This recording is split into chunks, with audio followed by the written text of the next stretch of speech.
आप सभी को नमस्कार। मैं राम शंकर तिवारी एनएसजी कमांडो फिर से नए वीडियो में आप लोगों का हार्दिक हार्दिक स्वागत एवं अभिनंदन करता हूं। जैसा कि अभी पिछले वीडियो में हम लोग जाने 10 सरगना शिव कुमार और ददुआ का जब हम लोगों का अभियान चल रहा था, उसी समय दो टुकड़ी चल रही थी। जिस अभियान में लगी हुई थी चित्रकूट में, और एक टुकड़ी ददुआ के अभियान में लगी थी और एक ठोकिया, जो भी बहुत ही दरिंदा कहा जाए, बहुत ही वैसा वो बदमाश था, जिस पे करीबन 50 हत्याओं का मुकदमा था, लूट हर तरह के। उस पर भी एक टुकड़ी चल रही थी। तो जब वो अभियान उधर चल रहा था तो सनसनीखेज कैसे हो गई, एक ऐसी चूक कितनी बड़ी हो गई, इसके बारे में हम लोग जानते हैं, समझते हैं कि जब ठोकिया का अभियान भी चल रहा था, वो घेराबंदी में आया, लेकिन अंधेरा लेकिन उसने समय का लाभ ले करके साइड से ठोकिया निकल गया। लेकिन एक साथी जो मारा गया अभियान में, मुठभेड़ में ढेर हो गया। और ढेर होने के बाद सबसे विशेष बात यह हुई कि काफ़ी बदमाश उसके भाग गए। और जब वो टुकड़ी सफलता के तहत अभियान को पूरा किया, उस समय एक प्रक्रिया होती है पुलिस की कि उसका पंचनामा किया जाता है। और पंचनामा किया जाता है जो सिविल पुलिस करती है, लोकल थाने से पुलिस आती है।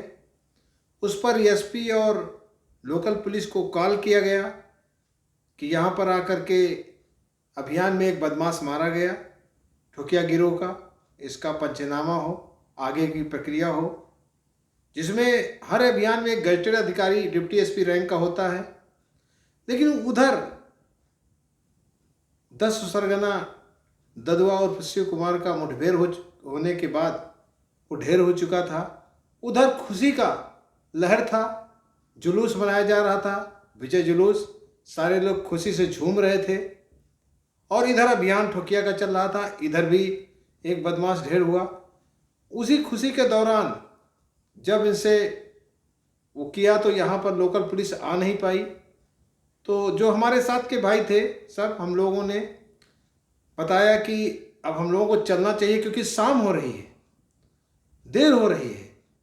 लेकिन जो टुकड़ी इंचार्ज हैं डिप्टी एसपी रैंक के, उन्होंने कहा कि ऐसे नहीं जाया जाता है, इससे हम लोगों की नौकरियों में दिक्कत आ जाएगी, पंचनामा होना बहुत ज़रूरी है।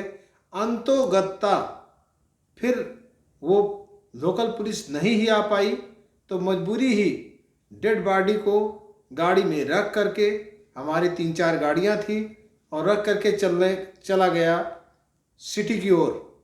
जब सिटी की ओर दोस्त चले तो देखिए सबसे खास बात क्या है, कितना लंबा अंतराल होने से अंधेरा मुजफ्फर हो गया था। बरसात का मौसम था, बरसात भी कुछ समय पहले हो चुकी थी, रिमझिम बूंदाबांदी चल भी रही थी।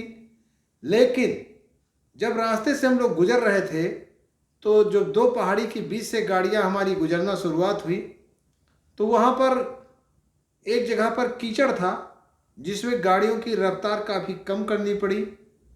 उसी समय में जो ठोकिया के बदमाश थे, उन्होंने आक्रमण कर दिया।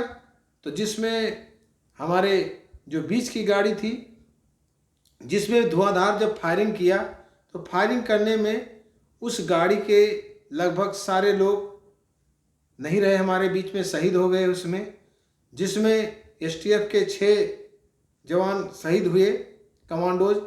और सबसे खास बात, सारे वेपन भी लूट के ले गए। और सबसे खास बात हमें सनसनी तब लगी कि जो मेरे 2 कमांडोज थे, राजेश और ब्रजेश, जो इस घटना के थे, ये दोनों लोग मेरे बगल में ही मतलब सोते थे, बगल में ही बिस्तर था।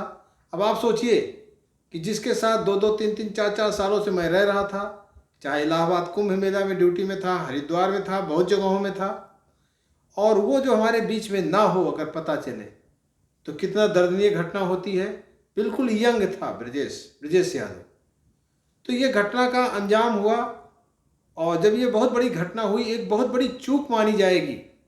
और ये चूक एक कही जाती है कि अगर समय रहते लोकल पुलिस आकर के इसको अंजाम कर दिया तो ये घटना हो सकता है ना भी होती, क्योंकि जो 5-6 घंटे का अंतराल हुआ, इस दौरान ठोकिया बदमाश ने फिर से योजना बना करके कि ये लोग अभी आएंगे, और अपना जो है कॉर्डन डाल दिया, एम्बुश लगा दिया, घात लगा लिया, और घात लगा कर हमला करने की वजह से हम लोगों का नुकसान हुआ, और शायद ऐसा ना होता तो नहीं होता। तो इस तरीके से ठोकिया सफल हुआ।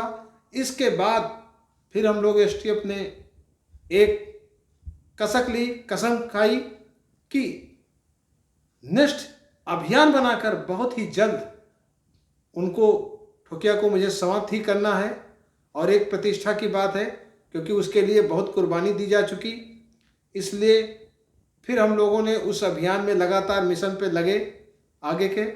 और नेक्स्ट वीडियो में फिर हम लोग जानते हैं कि कैसे कैसे हम ठोकिया का खात्मा हुआ, कैसे वो सारा चीज़ें हुई। ये अगर नेक्स्ट वीडियो में आते, चैनल को सब्सक्राइब करिए, हमारे साथ जुड़िए, और लगातार आपको एक के बाद एक रियल घटनाएं आपको लगातार मेरे द्वारा मिलती रहेंगी।